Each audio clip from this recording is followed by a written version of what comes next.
la maturité spirituelle. Qu'est-ce que ça veut dire, la maturité?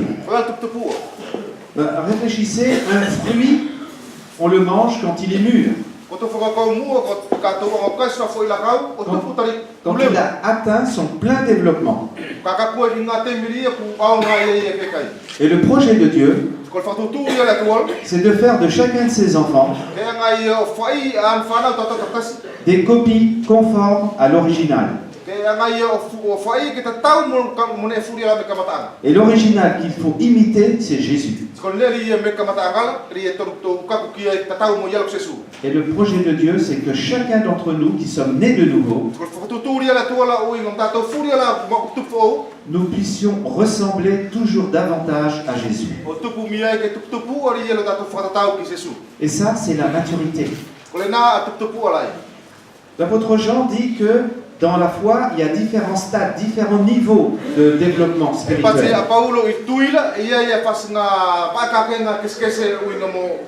Il y a des petits-enfants.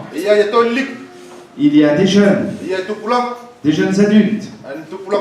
Et puis il y a des papas, des mamans. Et puis il y a les vieux. Et le projet de Dieu, c'est de nous faire ressembler à Jésus. Et ce matin, j'aimerais rapidement relever à peu près 10 qualités, 10 critères qui montrent que nous sommes en marche vers la maturité spirituelle.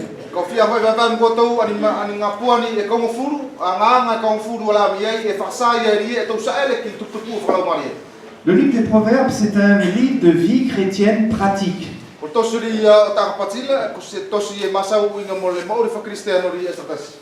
La diapo suivante. Et j'aimerais relever environ 10 qualités, 10 critères qui montrent qu'on est en route vers la maturité spirituelle.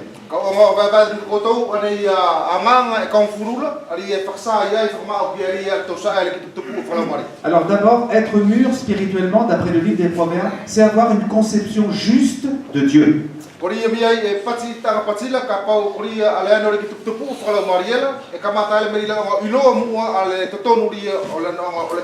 Deuxièmement, c'est avoir la crainte de Dieu. Troisièmement, c'est veiller sur sa conduite. Quatrièmement, c'est pratiquer la justice. Cinquièmement, c'est prendre soin de sa vie intérieure. Sixième critère, c'est maîtriser les paroles de sa bouche.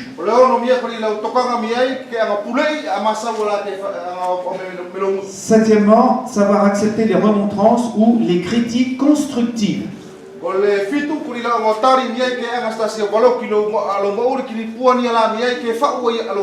Huitièmement, c'est développer un rapport juste avec l'argent.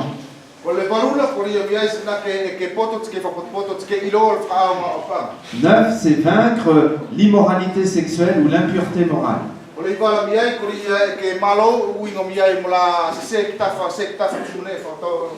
Et dixième critère, bâtir une vie de couple et de famille qui tiennent la route et dans la durée.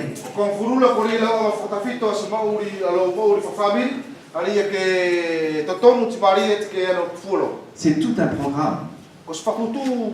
On pourrait passer une réunion sur chacun de ces 10 thèmes. Mais ce matin, on va faire un survol du message du livre des Proverbes.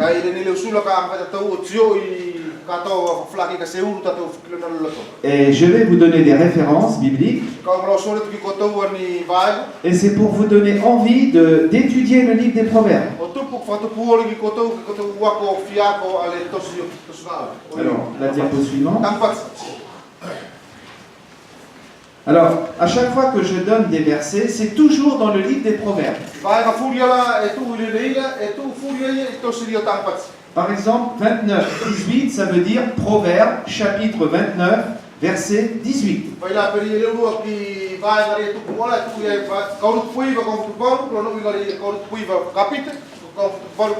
Et pour ceux qui prennent des notes, eh bien, vous pouvez le recopier tout cela. Et sinon, sur l'ordinateur de Phébé, je laisse mon diapo Rama, et vous pouvez le récupérer si vous le voulez pour vous personnellement. Donc, être un chrétien mûr, premièrement, c'est avoir une conception juste de Dieu.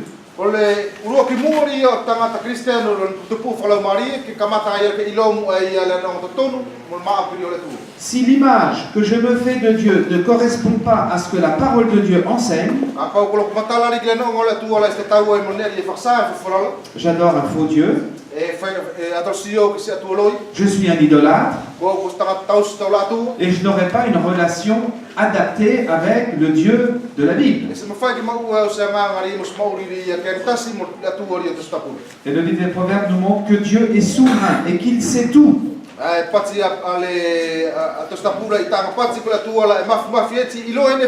Et qu'il est le roi de l'univers.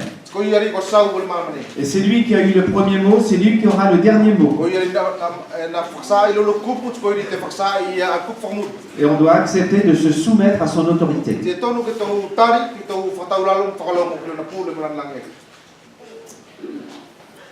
Le deuxième critère, c'est cultiver la crainte de Dieu.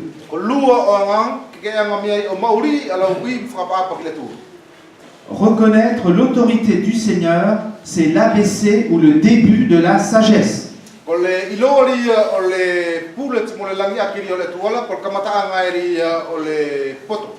Bien des gens se croient intelligents, mais ils ne croient pas en Dieu. Et Dieu dit qu'ils sont insensés. Je connais des gens qui ne savent pas lire, qui ne savent pas écrire, qui ne sont jamais allés à l'école, mais qui savent qui est Dieu et qui aiment Jésus. Et Dieu leur a donné beaucoup de sagesse spirituelle. Et moi, j'ai parlé avec certains d'entre vous. Parfois, vous avez un peu de mal à parler en français. Vous n'avez pas passé beaucoup de temps à l'école. Mais Dieu vous a donné une sagesse qui vient du Saint-Esprit. Et vous êtes plus intelligent spirituellement parlant que certains qui ont beaucoup de diplômes et des doctorats et des maîtrises et des licences. La crainte de Dieu, c'est le commencement de la sagesse. L'insensé croit qu'il est le seul maître à bord. Et Proverbe 14, verset 2 nous dit celui qui se conduit avec droiture ou bien, il respecte l'Éternel. Mais celui qui fait le mal, il méprise l'Éternel. Et celui qui a la crainte de Dieu, eh bien, il prolonge sa vie. Et ce sera la santé pour son corps. Et ce sera le secret de son bonheur. Troisièmement, la maturité spirituelle consiste à veiller sur son comportement, sur sa conduite.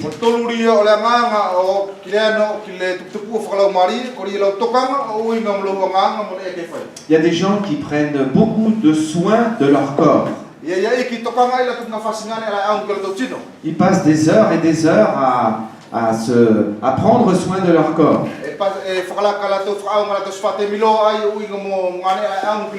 Et bien sûr que l'hygiène corporelle, c'est important. Il y a d'autres personnes qui passent beaucoup de temps à faire briller leur voiture. Et pour eux, c'est presque leur Dieu, leur voiture. Mais parfois, je me dis, si les gens prenaient soin de leur âme comme ils prennent soin de leur corps ou de leur voiture,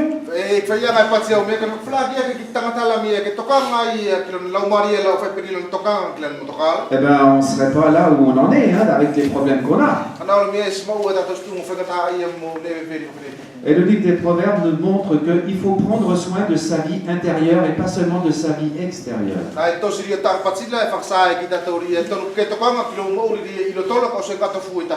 Avoir un cœur pur devant Dieu. C'est la chose la plus importante. Proverbe 4, 23. Garde ton cœur plus que toute autre chose, car il est la source de tout ce qui fait ta vie. Pour Dieu, ce qui est le plus important dans notre être, c'est pas notre corps. Bien sûr que notre corps, il est nécessaire et important sur la terre. Mais lorsque nous allons mourir, notre corps va devenir poussière. Le corps n'est qu'une enveloppe extérieure. Et le plus précieux et le plus important, c'est le cœur. C'est l'âme. C'est l'esprit. Et dans la Bible, le cœur, c'est le siège des facultés mentales et intellectuelles.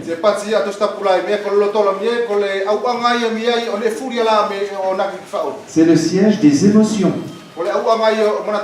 C'est le siège de la volonté. C'est le siège de la conscience. On peut dire que le cœur, c'est le quartier général de la personne. Et il y a des gens qui ont un corps très propre, qui ont de très beaux habits extérieurement, mais à l'intérieur, leur cœur est tout sale. Il est rempli de péchés, qui n'ont pas été purifiés par le sang de Jésus. Et un jour, Jésus a traité les gens religieux d'hypocrites.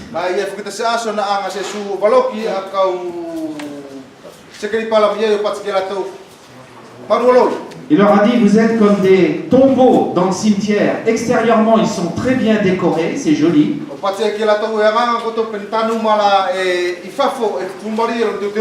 Mais à l'intérieur, c'est rempli d'ossements et ça sent mauvais. L'être humain regarde à ce qui frappe les yeux. Mais l'Éternel regarde ce qui est dans le cœur. Et le plus important, c'est d'avoir un cœur purifié par le sang de Jésus. La bonne nouvelle, c'est que quand Jésus a purifié notre cœur, on prend soin de notre corps. Et on a de l'hygiène corporelle comme on a de l'hygiène spirituelle.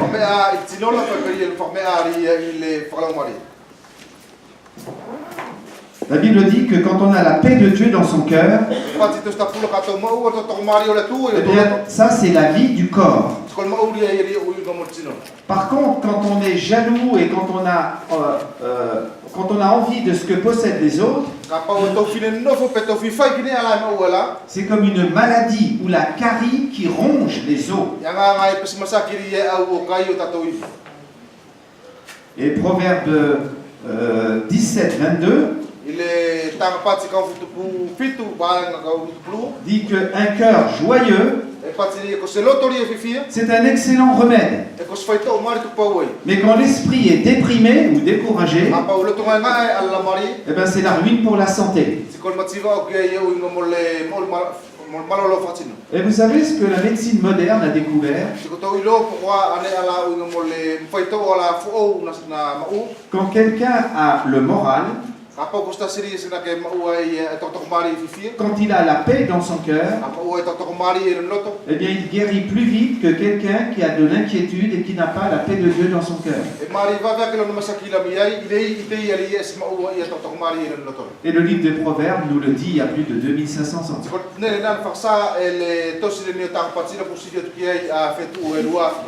Proverbe 15, verset 15. Celui qui a la joie et le contentement dans son cœur, il est toujours en fête. Et moi je vois parmi vous l'évidence de la joie qui vient du Saint-Esprit. On voit que vous avez la paix de Dieu dans votre cœur. vous savez rire de la bonne manière et pour les bonnes choses. Et moi j'aime votre simplicité naturelle. Et quand on a la paix de Dieu dans son cœur, on a un visage qui dit oui. Il y a tellement de gens qui ont un visage qui dit non. Chez nous, parfois, à Paris, dans le métro, le lundi matin, on voit beaucoup de gens qui vont au travail. On dirait qu'ils vont à un enterrement. Peut-être qu'ils ont fait la fête pendant le week-end. Mais ils savent qu'il faut attendre la fin du week-end suivant pour faire la fête encore une fois.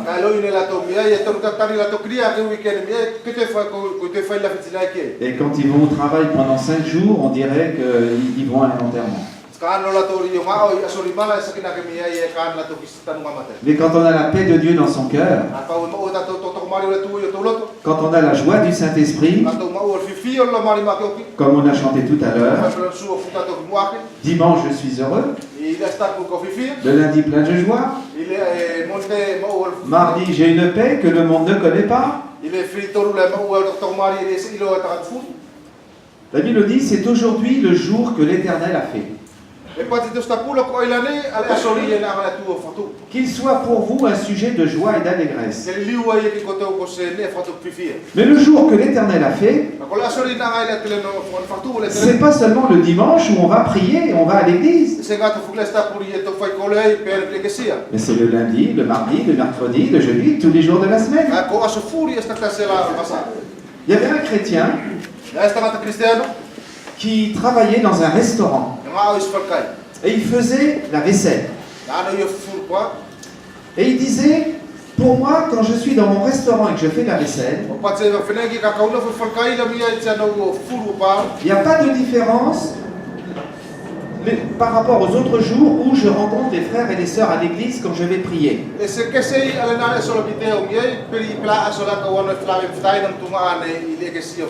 J'aime beaucoup chanter et prier avec mes frères et sœurs à l'église. Mais quand je suis dans mon restaurant et que je fais la vaisselle, j'ai la paix de Dieu dans mon cœur. Et j'ai la joie du Seigneur. Et comme le Seigneur est toujours avec moi, partout où je vais, eh bien je suis aussi content que quand je suis avec mes frères et les sœurs.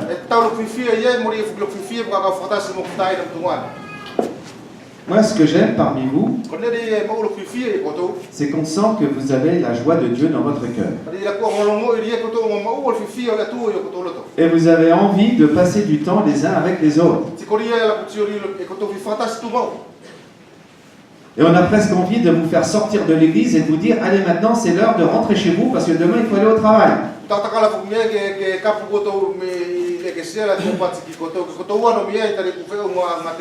Chez nous parfois dès que la réunion est terminée, les gens ils s'en vont vite. Et ils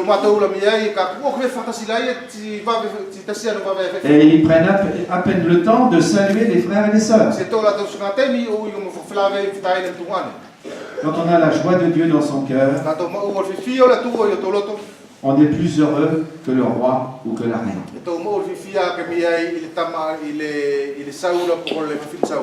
Veillez sur son comportement. La Bible dit que celui qui se conduit avec droiture et qui évite les mauvaises compagnies, il a la paix de Dieu dans son cœur. Et la Bible nous met en garde contre les mauvaises fréquentations.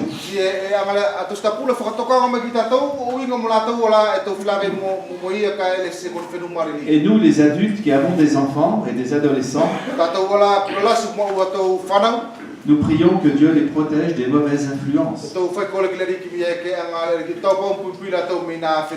Mais nous savons que les mauvaises influences, elles peuvent venir du mauvais choix des copains, des copines.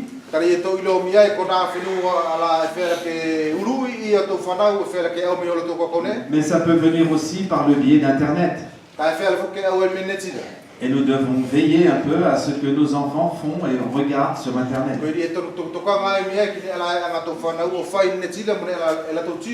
Proverbe 19:16.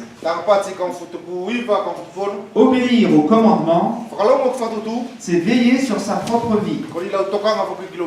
Mais celui qui ne veille pas sur sa conduite, il court à la mort.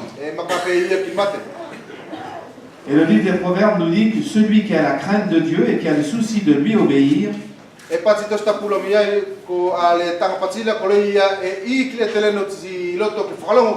il sème le bien et il récolte le bonheur. Celui qui sème le mal récolte la tempête. Et le livre des Proverbes nous dit qu'on doit apprendre à vivre dans la sagesse. La sagesse de Dieu. Le Nouveau Testament nous dit que Jésus est la sagesse révélée de Dieu. En Occident et en France, on pense que la sagesse c'est une discipline philosophique. C'est une théorie. Et il y a des philosophes grecs qui ont beaucoup influencé la pensée en Occident et qui enseignent que la sagesse c'est uniquement une question intellectuelle.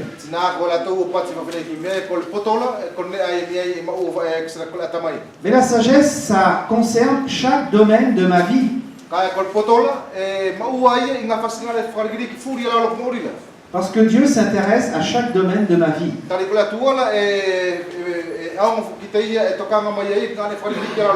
Dieu ne s'intéresse pas seulement à mon âme et à ma vie intérieure, mais il s'intéresse à ce que je fais avec mon corps. Comment j'utilise mon temps. Qu'est-ce que je fais dans ma vie de tous les jours. Et la foi, c'est pas seulement le dimanche matin. Et il y a des gens qui pensent que être chrétien, c'est aller prier le dimanche.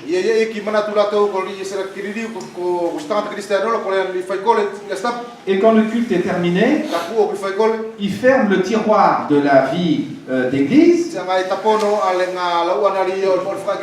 Et puis ils disent au revoir Seigneur.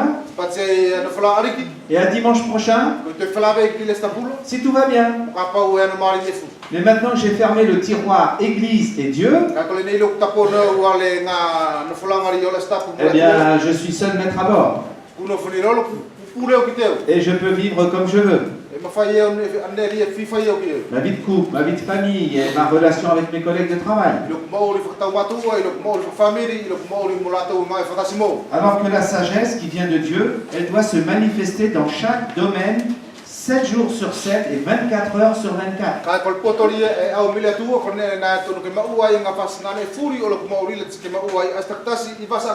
Et le livre des Proverbes nous dit que la sagesse, elle vaut bien plus que l'or.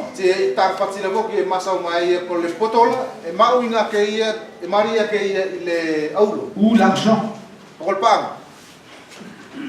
Un autre critère de la vie spirituelle, c'est pratiquer la justice.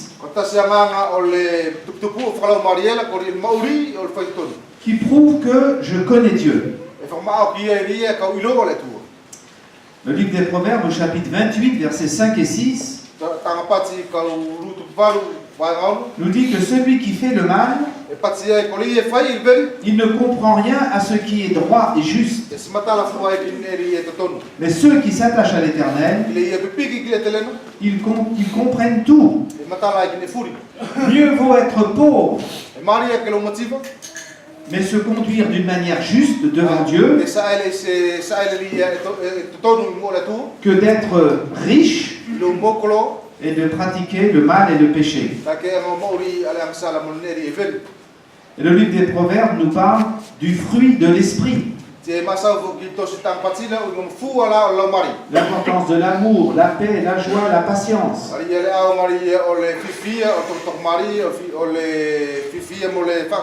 Et dans le livre des Proverbes, on voit le contraire du fruit de l'esprit. L'insensé, le moqueur, le menteur. Et tout ce que Paul appelle les œuvres de la chair. Galates 5, 19 à 22. Un autre aspect important de la vie chrétienne, alors ça on l'a vu, la vie intérieure, le suivant, maîtriser les paroles de sa bouche.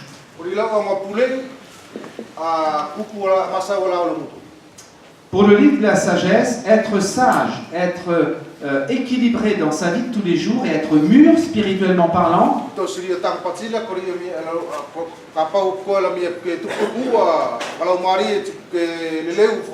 c'est savoir contrôler sa langue.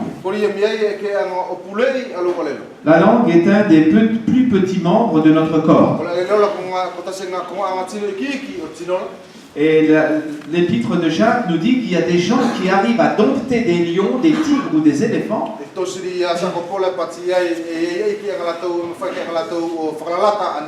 Mais ils n'arrivent pas à contrôler leur langue. Et Proverbe 18, versets 20 à 21,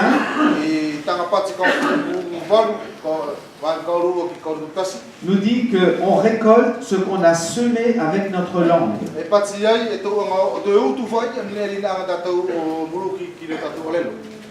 Notre langue, elle détient le pouvoir de la vie ou de la mort.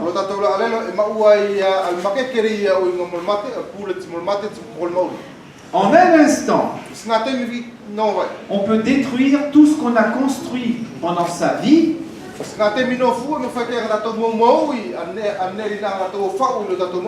Avec une parole blessante et méchante. Et parfois dans la vie de couple, nous les hommes, on prononce des paroles qui peuvent faire plus de mal que des coups physiques.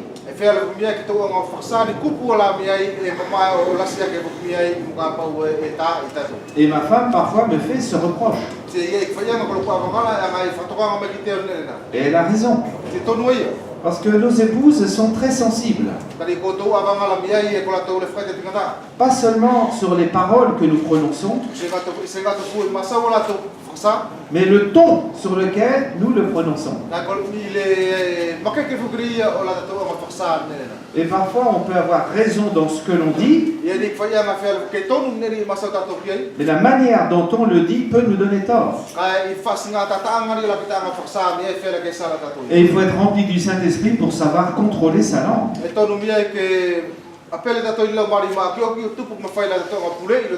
Et dans Jacques au chapitre 2, Jacques dit qu'on ne peut pas prétendre être spirituellement mûr et adulte dans la foi si on ne sait pas contrôler sa langue.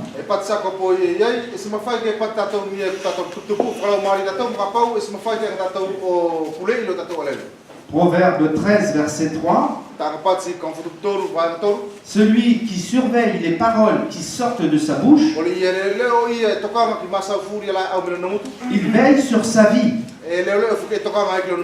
Mais celui qui ouvre tout grand la bouche court à la ruine. Il y a des gens qui parlent d'abord et après ils réfléchissent. Ben, c'est trop tard. Il faut faire le contraire.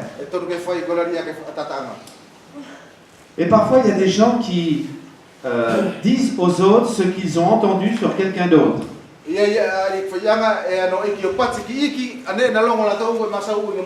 On appelle ça la calomnie. C'est dire du mal de quelqu'un et on va le répéter à quelqu'un d'autre.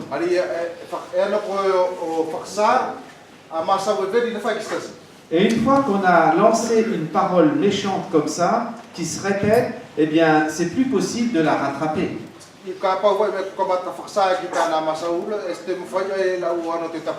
Quelqu'un a comparé la calomnie à une personne qui monte tout en haut du clocher d'une église.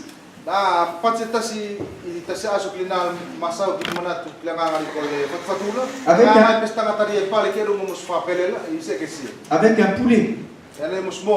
Et puis il arrache les plumes du poulet. Et puis il lâche les plumes et le vent en fait partir et envoler les plumes. Et les plumes, elles sont répandues partout sur l'île de Futuna. C'est pas facile d'aller ramasser les plumes une par une après. Et ben ça, c'est comme la calomnie. Quand on dit du mal de quelqu'un, et parfois c'est pas toujours vrai, si on veut nuire à la personne ou lui faire une mauvaise réputation, eh bien on va l'accuser de choses qui sont fausses.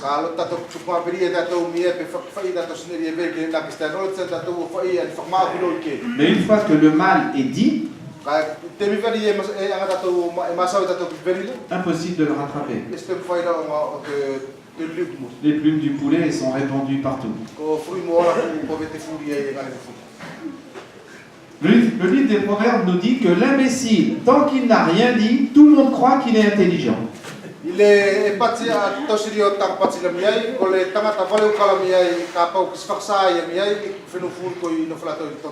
C'est à partir du moment où il parle qu'on voit, on a une idée juste du personnage. Jésus a dit que la bouche, elle fait sortir ce qui est dans le cœur. Si la source elle est pure, ce sera des paroles pures qui vont être en bénédiction à ceux qui les écoutent. Mais si la source est impure et si elle est souillée, s'il y a du mal dans le cœur, ce n'est pas des bonnes paroles qui vont sortir. C'est comme un serpent. Quand il y a du venin à l'intérieur, le poison, il va sortir. Et le livre des Proverbes dit que celui qui sait donner une bonne parole, une bonne réponse,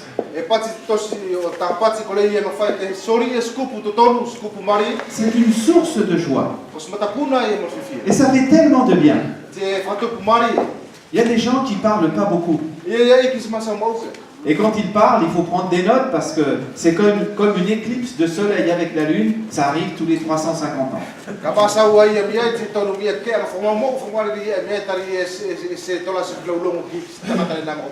Par contre, il y a des gens qui parlent beaucoup. Et quelqu'un a calculé que dans une journée, si on devait écrire dans un livre toutes les paroles qu'on a prononcées, on pourrait faire un livre. Aïe, aïe, aïe. Statistiquement parlant, plus on parle, plus on risque de dire des bêtises.